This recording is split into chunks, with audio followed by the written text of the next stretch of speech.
Well, why do we need to know about Belbin, and how will it help people in the workplace? I think it's important to understand the underlying reasons for differences between people.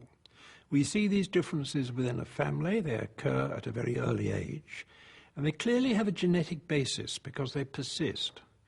And our job, I think, is to understand how these can be identified, recognized, and used to advantage in teamwork and in the role that people will play in work situations. What's different about Belbin?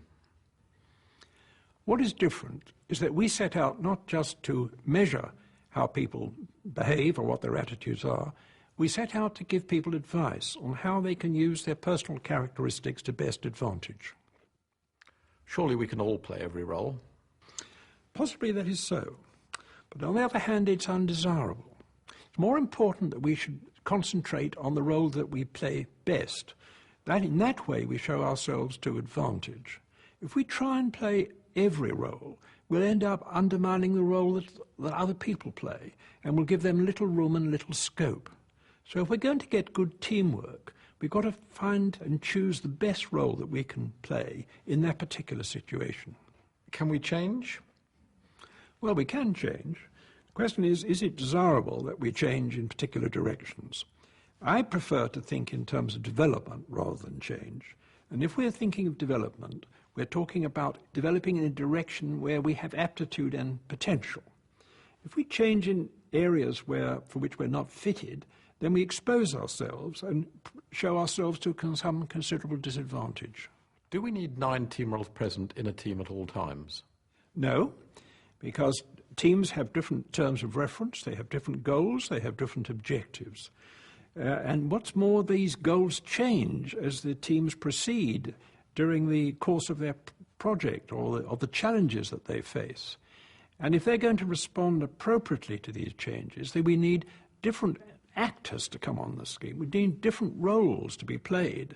Sometimes we need the personnel to change, or at other times people can actually adapt their roles to meet the new demands being placed upon them. What is the ideal size of a team? Well, I have my own preferred size. I love a team of about 4 people, because in a team of 4 there's no hierarchy. When you have odd numbers, one person is naturally there as the arbiter if others don't agree. But with 4 people it's possible to get a consensus if we have good balance and understanding of each other in that particular situation. I'm happy enough that teams move up to, say, 6. Once we get beyond 6, I become rather worried because we're moving into the psychology of the group and away from the psychology of a team. Surely team roles are not applicable in all organisations and cultures? Yes, that is so. I would not care to introduce teamwork to Afghanistan.